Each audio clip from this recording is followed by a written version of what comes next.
Good morning बच्चों, मैं उमेश राय आप सभी को my study point official channel पर स्वागत है। आज मैं क्लास 10 का पहला चैप्टर वास्तविक संख्या के बारे में बताऊंगा और आपको विश्वास दिलाता हूं कि पूरी मैथ एनसीईआरटी का क्लास 10 का कंप्लीट करूंगा और इसके बाद क्लास 12 का भी यानी बोर्ड के एग्ज़ाम की पूरी तैयारी करने का कोशिश करूंगा। और आप यदि बने रहे इस चैनल पर तो पूरी तैयारी होगी। और आज हम क्लास 10 का पहला चैप्टर है वास्तविक संख्या। वास्तविक संख्या का कुछ कंसेप्ट बताना चाहेंगे।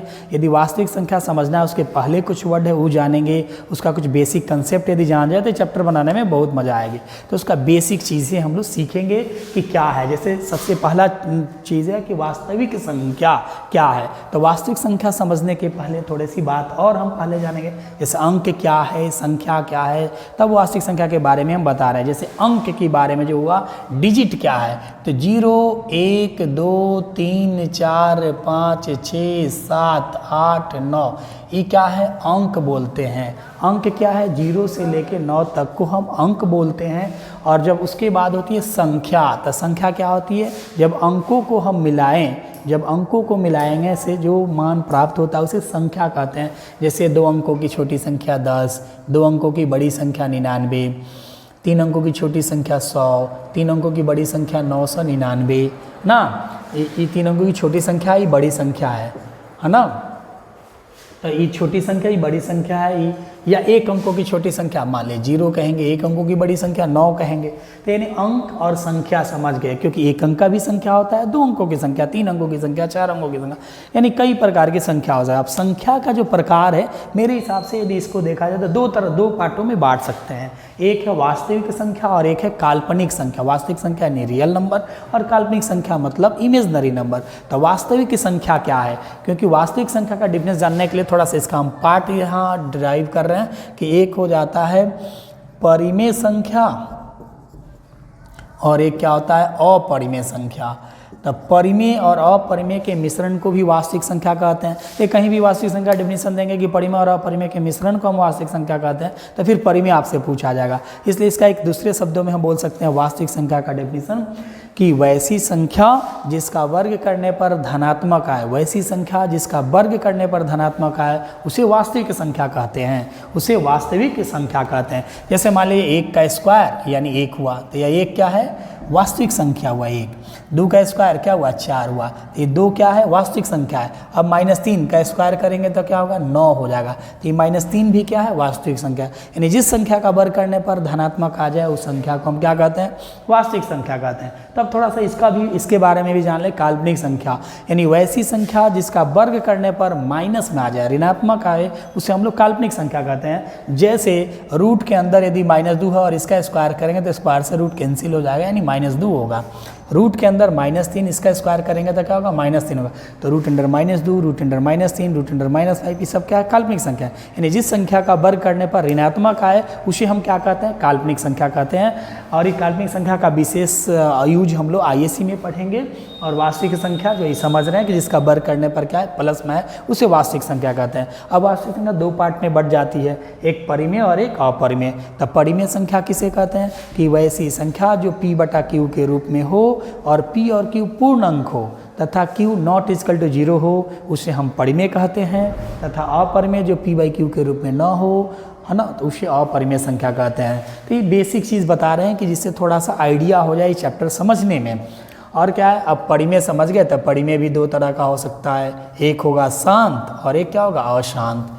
जैसे सपोजेट हम बता दें कि 1/2 P/Q के रूप में है, नीचे वाला 0 नहीं है और 2 से यदि हम भाग देंगे तो क्या आएगा 0.5, तो ये क्या है, शांत है।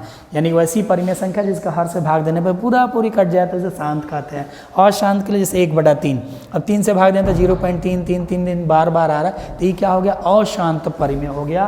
तो यानी परिमेय 2 पार्ट का होगा, शांत और अशांत। इसको यदि वास्तविक संख्या का 4 एक्सरसाइज है एनसीईआरटी में, 1.1 है, 1.2 है, 1.3 है और 1.4 है। तो ये 3, 4 में यही पढ़ना है, शांत अशांत के बारे में पढ़ना है। 1 और 2 में हम लोग यूक्लिड विभाजन प्रमेय का और अंकगणित का आधारभूत प्रमेय, जो 2 प्रमेय है सबसे इंपॉर्टेंट, उसके बारे में हम लोग जानेंगे। तो यह थोड़ा सा बेसिक हुआ, हल्का सा अंक क्या है, संख्या क्या है, वास्तविक संख्या, काल्पनिक संख्या, परिमेय, अपरिमेय, शांत अशांत।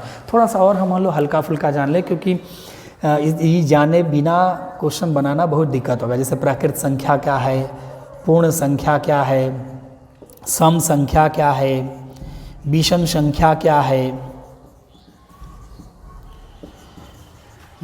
अभाज्य या रूढ़ क्या है, भाज्य या यौगिक क्या है, पूर्णांक क्या है, पूर्णांक में धन और ऋण क्या है, ये जानेंगे हम लोग। धन या ऋण संख्या, जैसे प्राकृत संख्या, तो वैसी संख्या जो एक से शुरू हो और इनफाइनाइट तक जाए उसे हम कहते हैं वास्तविक संख्या, या दूसरे शब्दों में कह सकते हैं कि गिनती की संख्या को वास्तविक संख्या करते हैं, क्योंकि गिनती हम से शुरू करते हैं एक से, 1 2 3 4 5 डी टू इनफाइनाइट। गिनती की संख्या को क्या कहते हैं? प्राकृत संख्या। पूर्ण संख्या, पूर्ण संख्या किसे कहते हैं? तो जो संख्या 0 से शुरू हो और अनंत तक जाए उसे पूर्ण संख्या कहते हैं। जैसे 0 1 2 3 4 5 डॉट इनफाइनाइट, यानी प्राकृत संख्या में 0 मिला दिया जाए उसे पूर्ण संख्या कहते हैं। अब थोड़ा सा जान जाए सम संख्या, तब ऐसी संख्या जिसमें 2 से पूरा पूरी भाग लग जाए उसे क्या कहते हैं? सम संख्या। जैसे मान लीजिए कि 2 4 6 8 10 12, ये क्या होगा? सम संख्या कहलाएगा। विषम संख्या मतलब 1 3 5 7 9 11 डॉट, ये सब क्या है? विषम संख्या हैं। अभाज्य या रूढ़ संख्या, यानी वैसी संख्या जो खुद से कटे नहीं तो एक से कटे उसे अभाज्य कहेंगे या रूढ़ कहेंगे। तो अभाज्य या रूढ़ का अर्थ हुआ, तो जैसे अभाज्य में 1 आता है लेकिन 1 को नहीं माना जाए, 2 एक अभाज्य संख्या है, 3 एक अभाज्य संख्या है, 5 अभाज्य संख्या है, 7 अभाज्य संख्या है, 11 अभाज्य संख्या, ये सब क्या है? अभाज्य संख्या। यानी 2 2 से कटेगा नहीं तो 1 से, 3 3 से कटेगा नहीं तो 1 से, 5 5 से कटेगा नहीं तो 1 से, ये सब क्या है? अभाज्य संख्या या रूढ़ संख्या कहते हैं। अभाज्य या यौगिक, वैसी संख्या जो खुद और एक के अलावा और भी अंक से कटेगा उसे हम क्या कहते हैं? भाज्य या यौगिक कहेंगे। या ऐसा भी कहा जा सकता है वैसी संख्या जिसका एक से अधिक गुणनखंड हो उसे हम क्या कहेंगे? भाज्य या यौगिक संख्या कहेंगे। जैसे मान लीजिए कि भाज्य संख्या क्या हो गया? 4 हो गया, 6 हो गया, 8 हो गया, 10 हो गया, और भी, क्योंकि 4 से कटेगा और 1 से कटेगा, लेकिन 2 से भी कट जा रहा है। 6 1 से भी कटेगा और 6 से कटेगा, लेकिन 2 से भी कट जाएगा, 3 से। यानी खुद और एक के अलावा और भी अंक से यदि कोई संख्या डिवाइड हो रहा है, विभाजित हो जा रहा है, तो उस संख्या को हम लोग क्या कहते हैं? भाज्य या यौगिक संख्या कहते हैं। उसके बाद जानेंगे पूर्णांक संख्या किसे कहते हैं, जो बहुत इंपॉर्टेंट, जो परिमेय संख्या में बोले थे कि वैसी संख्या जो p/q के रूप में हो और p और q पूर्णांक हो, पूरा पूर्णांक। पूर्णांक का अर्थ है पूरा पूर्णांक। तो पूर्णांक संख्या किसे कहते हैं? थोड़ा सा ध्यान दीजिएगा, इसको भी समझना बहुत जरूरी है।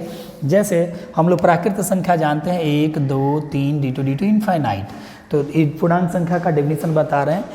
प्राकृत संख्या में 0 और ऋणात्मक प्राकृत संख्या मिला दिया जाए तो उसे हम पूर्णांक संख्या कहते हैं। जैसे यहाँ देखिए 0 -1 -2 -3 डॉट माइनस इनफाइनाइट, ये सभी संख्याएं क्या कहलाती हैं? पूर्णांक। यानी प्राकृत संख्या में 0 -1 2 3 ये सबको क्या कहेंगे? पूर्णांक संख्या कहेंगे। पूर्णांक संख्या क्या है? 2 प्रकार की हो सकती है, एक है धन पूर्णांक और एक क्या है? ऋण पूर्णांक। धन पूर्णांक मतलब जो प्लस में हो उसे धन पूर्णांक कहते हैं, और जो माइनस में हो उसे क्या कहते हैं? ऋण पूर्णांक। अब आप एक समस्या हो सकती है कि 0 क्या है? धन पूर्णांक है या ऋण पूर्णांक है? तो 0 केवल पूर्णांक है, क्योंकि धन और ऋण दोनों में, क्योंकि 0 0 है। अब 0 पे एक अलग कहानी है, 0 के बारे में ही एक चैप्टर है, इसी में लिमिट के बारे में हम लोग पढ़ेंगे, लिमिटिंग वैल्यू क्या है। उसमें भी 0 का प्रकार हो जाता है कि समथिंग 0 नथिंग 0, यानी कई चीज़ें और बढ़ जाएगी। तो 0 के बारे में बहुत ज़्यादा नहीं चर्चा करना, यानी धन पूर्णांक होगा और ऋण पूर्णांक, दोनों में काम आ जाता है। तो ये पूर्णांक के बारे में समझा, यानी बेसिक लगभग मोटा मोटी ये जो बेसिक चीज़ें हैं, यदि इतना चीज़ हम जान रहे हैं तो इस चैप्टर को बनाने में थोड़ी बहुत हेल्प होगी और एक्सरसाइज आसानी से वास्तविक संख्या जो चैप्टर है बन जाएगा। लेकिन अब वास्तविक संख्या बनाने के लिए जैसे पहला ही चैप्टर हम लोग देखें तो पहला चैप्टर में सबसे 2 थ्योरम इंपॉर्टेंट है। स्प्लिट 2 थ्योरम क्या है? पहला है यूक्लिड विभाजन प्रमेय का और दूसरा अंकगणित का आधारभूत प्रमेय। तीसरा कंसेप्ट है शांत अशांत, हम लोग जानेंगे, है ना, कैसे एलसीएम और एचसीएफ निकालेंगे, ये सीखेंगे। लगभग मोटा मोटी 4 कंसेप्ट यदि सीख जाए तो पहला एक्सरसाइज कंप्लीट होगा। और पहले एक्सरसाइज में 5 अंक स्तरीय नहीं होता है, केवल 1 अंक स्तरीय और 2 अंक, 5 अंक का क्वेश्चन नहीं आता है। तो इसके बाद जैसे ही चैप्टर हम लोग कंप्लीट करेंगे पूरा एनसीईआरटी का पढ़ के, उसका जिसके क्वेश्चन बैंक में जो क्वेश्चन आया होगा उस क्वेश्चन को भी देख के 1-2 नंबर का कि कंसेप्ट क्लियर हुआ कि नहीं, उसको भी बताने की कोशिश करूँगा। जैसे पहला एक्सरसाइज का जो क्वेश्चन है इसमें एलसीएफ भी समझना है और एचसीएफ भी समझना है, और क्या है, अंक गणित का आधारभूत प्रमेय और यूक्लिड विभाजन प्रमेय का एक क्या है चैप्टर का नाम है, जो कंसेप्ट है ना, कि कंसेप्ट क्या है कि यूक्लिड विभाजन प्रमेय क्या क्या है, इसके बारे में थोड़ा सा जानना है, समझना है कि यूक्लिड विभाजन प्रमेय का क्या है। यूक्लिड, तो यूक्लिड विभाजन जो प्रमेयिका है, यूक्लिड विभाजन प्रमेयिका, तो यूक्लिड साहब एक गणितज्ञ हैं, उन्होंने एक विभाजन प्रमेयिका दिया था। एगो तीन वर्ड आया, प्रमेयिका, विभाजन और यूक्लिड। तो यूक्लिड ही गणितज्ञ हैं। विभाजन माने भाग देना, प्रमेयिका क्या है, तब प्रमेयिका एक कथन है जिसकी सहायता से हम किसी कथन को साबित करते हैं। प्रमेयिका क्या है, एक कथन है जिसकी सहायता से किसी स्टेटमेंट या किसी प्रमेय को हम साबित करते हैं। तो यूक्लिड विभाजन प्रमेयिका क्या है, तो यूक्लिड साहब ने एक प्रमेयिका दिया, एक कथन दिया, एक स्टेटमेंट, क्या स्टेटमेंट है उसको हम बताने की कोशिश कर, ध्यान से सुनिएगा कि दो धनात्मक संख्या a और b दिया हो, दो धनात्मक संख्या a और b दिया हो और वह इस प्रकार हो, उसमें q और r विद्यमान हो कि a बराबर पी क्यू प्लस r, जहाँ r जो होगा हमेशा b से छोटा होगा, 0 से बड़ा होगा या बराबर होगा। r का मान क्या होगा, 0 से लेके b के छोटा, या b से हालांकि छोटा ही होगा, b से मिस्टेक है, छोटा होगा। यूक्लिड विभाजन प्रमेयिका क्या है, a बराबर बी क्यू प्लस आर, जो r होगा 0 से लेके b से हमेशा छोटा होगा। इसको हम लोग अपनी भाषा में समझ सकते हैं, जैसे हम लोग जानते हैं कि विभाजन प्रमेयिका जो यूक्लिड साहब भी दिए हैं, इसको हम ऐसे लिखे जैसे कि a और b दो धनात्मक पूर्णांक दिया रहे और q और r इस प्रकार विद्यमान रहे कि a बराबर बी क्यू प्लस आर, जहाँ 0 less n equal to R, R less than b हो। लेकिन इसको ऐसे जैसे आप लोग जानते हैं भाग को जांच करने के लिए कि भाज्य बराबर भाज्य गुने भागफल जोड़ शेष, भाज्य बराबर भाज्य गुने भागफल जोड़ शेष, उस हिसाब से समझे तो आसानी से समझ में आ जाएगा। लेकिन यूक्लिड विभाजन प्रमेयिका वही दिए कि a बराबर बी क्यू प्लस आर। एक चीज़ इसमें और जानना है कि कहीं कहीं कुछ बुक में लिख दिया जाता है कि यूक्लिड विभाजन एल्गोरिथम,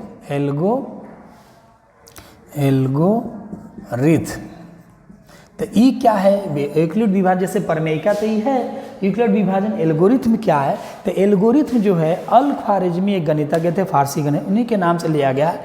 वो द एलिमेंट्स नाम के किताब पढ़ाए थे, तो उन्हें एल्गोरिथम का अर्थ क्या होता है कि जो प्रमेयिका है उसको स्टेटमेंट को चरण सा स्टेप वाइज स्टेप बताना ही एल्गोरिथम है। तो जब भी एल्गोरिथम देगा तो देखिएगा दिया गया है कि मौसा और लौसा निकाले, तो उसको चरणसा निकाल देना एल्गोरिथम कहलाता है, राइट। शायद मुझे उम्मीद है कि यहाँ तक आप लोग बात समझ गए होंगे। लेकिन जो वास्तविक संख्या का 4 एक्सरसाइज 1.1, 1.2, 1.3 और 1.4, तो 1.1 में मौसा और लौसा निकालना है, यूक्लिड विभाजन प्रमेयिका, अंकगणित का आधारभूत प्रमेय, शांत और अशांत समझना है। तो हम आज चाहेंगे कि इतनी बात एक बार देख लीजिए, एक बार समझ लीजिए, फिर नेक्स्ट वीडियो में हम एक्सरसाइज 1.1 बताने के पहले एक बार हाईलाइटेड करेंगे और मौसा लौसा को डिफिनीशन बता के कुछ और बेसिक बता के तब एक्सरसाइज शुरू होगा, तो शायद बहुत बेहतर समझ में आएगा। और आज के लिए इतना ही, फिर इसके बाद हम नेक्स्ट डे आएंगे।